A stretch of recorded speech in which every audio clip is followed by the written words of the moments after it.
So the story we're sharing today is a story about a little girl called Dorcus. But that girl said, I want to be a nurse. I want to be able to help people when they're feeling bad. Just imagine a widow, a woman who had been cast out in the community. She can't even find $2 to send her kid to school. Now her daughter is dreaming about becoming a nurse. That's 12 years ago. So that girl never stopped dreaming. I know nothing is impossible for God. I know God can really make that possible for many other children. Hello, everyone. You know, we've noticed that all of you that watch our channel haven't subscribed yet. So we would love to ask you if you're seeing value in these stories that we are providing from the beautiful children and women in the Congo. Please hit that subscribe button. It helps us very much. And also, you know, if you would share this video with others, that helps us to grow organically. And I know that there are so many of you out there that have friends and family and, you know, people that you work with that would love to see these miraculous stories. You know, there's so much in the world today that is negative, and these are stories of hope. So please join us in subscribing and sharing this video. So let's get to it for our next story. Welcome back to the Redemption Story Podcast, where we tell real stories about how God transforms impossible situations in the Congo. So, have you ever had a dream when you were a child? You know, the children in the Congo have many dreams, and we'd like to tell you about those today. I have with me our Julie Mapatano, the president and founder of Redeeming Love Ministries, and Amen. I'm Beth Lant. Praise God. So, Julie, tell us about Dorcus. So, oh my goodness. Welcome, everyone. I'm so excited we are here again so we can share with you what God is doing in the many, many people in the Democratic Republic of Congo. So the story we're sharing today is a story about a little girl called Dorcus. Yes. I remember when I went to the Congo, I think it was 2014, and she was just a little girl, and we have a competition of dancing, and they will just make a circle, and then they will say, it's your turn. And I'm like, oh no, and you have to go there and shake. And then she's like, Mama Julie. So at that time, that's when we were asking, what do you want to be when you grow up? It was a hard thing for kids to think. But that girl said, I want to be a nurse. Wow. I want to be able to help people when they're feeling bad. And I want to help, I want to help my mom, and I want to help my sisters. And just imagine a widow, a woman with no husband, a woman who had been cast out in the community. She can't even find $2 to send her kid to school. Now her daughter is dreaming about becoming a nurse. Yes. So that was 2014. That's 2014. That's 12 years ago. So that girl never stopped dreaming. So our job was, I remember I was with the team, our job is to keep on telling the children they can dream. Yes. God is our Father, and God loves us, and God can make things possible for them. Amen. And so for us, coming every year after year, gave them hope. Maybe what they're saying is really true. So she worked so hard in school. She always come on the first, like 80% of her class. She always worked hard. Very good. And then I remember asking her, you still want to be a nurse? And she's like, well, that time now she was in high school. And she said, I still want to be a nurse, but I don't know how. And she was raising her little guinea pigs. She was raising little chicken at home. But do you think this is going to be enough to pay for my tuition? And I told her, like, you know what? God will help you. Keep on trusting God. He will make a way. So then she never quit dreaming until she finished high school. And she said to me, she came to me last year, 2 years ago, and she said, Mama Julie, I still want to be a nurse. Yes. And I will come back and help you on what you are doing. I was like, this girl, since she's little, she never wavered on what she desired to do. Yes, she still wanted to be a nurse. She still wanted to be a nurse. So let me backtrack a little bit. So she was actually one of our Redeeming Love children from first grade. First grade all the way through high school. High school. So Redeeming Love Ministries partners have supported her all the way through. I'm telling you, partner, you have made a whole difference in many, many lives. But I'm just telling you about Dorcus because it's one of the kids we follow up with. Yes. And who is like now, she's in school to become a nurse. Yes. And you should see her excitement. I'm going to be a nurse. And now we have a clinic where she can go to practice, to touch the patient. Yes. And to help them to see the doctor.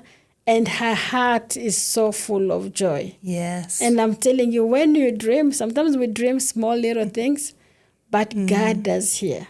He absolutely and he does hears. answer. Yes, partners, can you imagine that this little child, this little girl Dorcas, grew up all the way from first grade all the way to her senior year in high school with Redeeming Love Ministries, that your support was so amazing to do that. But then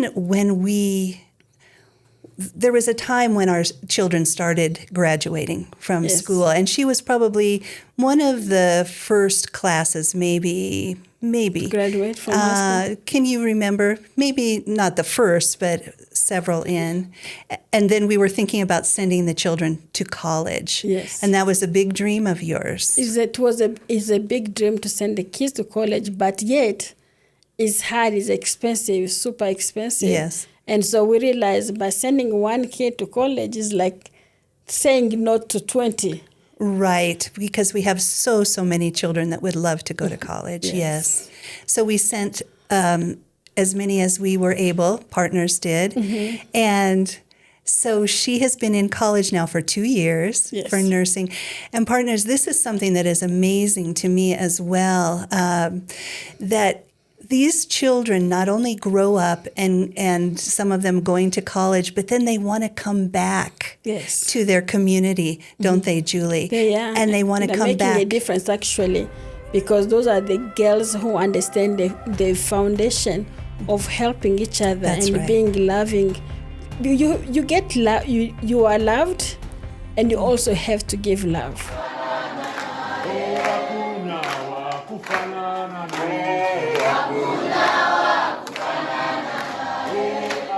And it's back to school time here in the United States and also in the Congo. And we are sending our beautiful children back to school with their tuition, with a uniform, and with their backpacks filled with all the supplies that they'll need, and with food and medication also. Can you imagine, with only a gift of $45 a month, you can send one of these beautiful Congolese children back to school, or $540 for the whole year? Well, we just thank you so much for all that you do for Redeeming Love Ministries, and we appreciate everything. Thank you so much. I remember when we were doing, I'm going to go a little bit on the gardening, and these women, when we start teaching them how to garden, and now they have tons of vegetable, and then the people were coming to steal the vegetable in the garden when they go out. So then it was like another education, like now you have something they can steal. Before you had nothing they could steal. So those are the kids that will be like, can you help? And go and get some vegetable for so-and-so. Those are our kids we use to show love. Even when you are like being maltreated, they didn't say any good words about you, but you can be the one now showing them the love. And the change in the community, from the moms to the children, I'm telling you, you can see the difference in the community. for the kids who are in our program. Yes, so I'm trying to understand what you were saying more specifically. So these children who really were outcasts because their mothers were widows and they didn't have much money, they couldn't go to school, but we've trained them, we've taught them, and the mamas how to garden. And so vegetables are coming. They're able to share with the community. And so these kids who are outcasts are actually now, people are amazed and so happy that they can actually help. Almost like bringing the hope in the community. Yes, and that's I right. think one thing is needed in life is having that little hope. Absolutely. Or feeling like someone really care about me. When you know someone care about you, you feel like, oh, so I'm not really forgotten. And so those kids become like a bridge. Yes. To bring love to those people who have hurt them in the past, who has said so many hurtful words towards them. Now the mom harvests, now like, go and give so and so. So these same kids they used to chase out, yes, now are the same kids who are bringing food to these people. Yes, and I love how you said that it was a bridge. Yes. Because a bridge does connect, doesn't it? Indeed. And so it connects those back to the community and the community back to them. That is beautiful. And so I know also, we've spoken recently on our board that we would like to have scholarships for college. Yes. We may not be able to send hundreds that we're graduating, each year, but we can send some. We can send, and that's actually, we want to send some to college, because whatever trade school we're going to have is going to need teachers who have gone to the university. Why not our own? Why not our own? So we need to send these young men and young women to go to college, get the knowledge, and come back in the community and teach the one who's still behind them. And I think that will make a huge difference in the community. I love that. Yeah. I love that, Julie. And we will be having a trade school fairly soon. There's some new exciting news coming forth, but we'll have to tell you that in a little bit. But if we have scholarships, will people be able to pour into those scholarships? Will partners be able to give monies toward those scholarships? How will that work? So for sending a kid, like one college kid to school, it takes $1,500 for tuition itself. Okay, $1,500. $1,500, but because they're coming from the village to go to the city of Bukavu, they will need a place to stay, which we have to rent them a house or a little apartment, and food monthly, and transportation to go to school. So when we calculated for the one we have in school right now, we realized we're almost getting up to $3,000 per month? Per year. Per year, okay, of course, not per month, per year. For the kids to finish school, so having transportation, having food, and having lodging, all and the tuition paid, is coming close to 3,000. So with 3,000, I believe that kid will be able to finish a school year with no problem. Wow. And so I know nothing is impossible for God. I know God can really make that possible for many other children. Tell me about the students that we already have that have gone to college, and some of them are graduating very soon. Has our one doctor finished yet? So he's on his last. We have two on the last year of school. We have graduated one doctor, and we have like 4 nurses. 4 nurses. That has graduated. We have teachers. Yes. And we have veterinarian. Yes, veterinarian, yes. Yes, that's a tricky veterinarian. I'm from Congo, people. So I'm trying my best to say English, okay? Veterinarian. It's beautiful English. And so I'm believing when we do that, it will help. These kids going to graduate, and they all has committed to go back in our community to be able to work. Every single one of those in college that we've sent to college are committing to come back to the community. That's one of the requirements. We don't want to just raise the kids and they go and will not work for us and not help us. I think we are very grateful and excited to see our children are willing to come back to the community and to be a blessing to where they come from. Like Dr. David, he is a good example of how a person is grateful on what God has done for him, and how he also can go back to his own community and be able to serve and be able to see the children, a person who looked like him. That's right. Now he's the one treating them. Yes. And the cool stuff that they do, they pray first.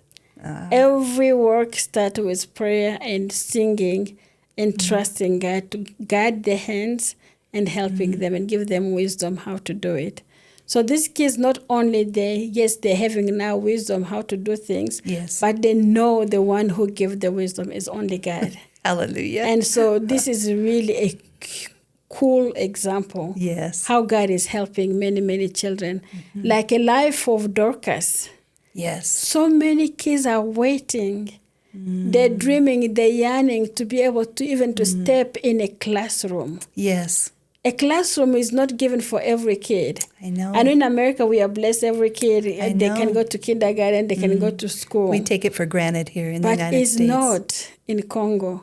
You have to pay your tuition, you have to have your school supplies, you have to have all the requirement before you can even step your foot in the classroom. That's right. And on top of that, you may have clothing, you may have like a book bag, but because you don't have a tuition, no one going to welcome you in. That's right. And so what we are doing and what you are doing as a partner, you are giving hope to one child to find what he was created to be, and starting in a classroom to play like with other kids, to be able to learn like every other kids. And I pray this year we send as many as possible to school and taking them out from the neighborhood where they can become thief or can become something that God did not create them to be. That's right. But we can give them hope also to dream. Yes. And to dream in a good way. Yes. So I'm very excited. Hallelujah. Well, I love that, partners, what Julie just said, that they can dream and they can be who they were created to be. Yes. Wow, that is a huge statement, Julie. Well, we just appreciate you all so much, and I hope that you enjoyed this story of Dorcas and our dear David, and we will look forward to talking to you again soon. Thank you so much. Have you been inspired by the stories told here on Redemption Story? The Lord is doing an amazing work in the Democratic Republic of Congo, and it's all due to our amazing partners of Redeeming Love Ministries. If you've never partnered before, it's not too late to be a part of helping these women and children in need. We invite you today to be a part of these redemption stories by helping with feeding shelters, microfinancing, agricultural packages, and so much more. Go to rlmcongo.org today to find out more about becoming a part of this amazing harvest of hope to the women and children of the DRC.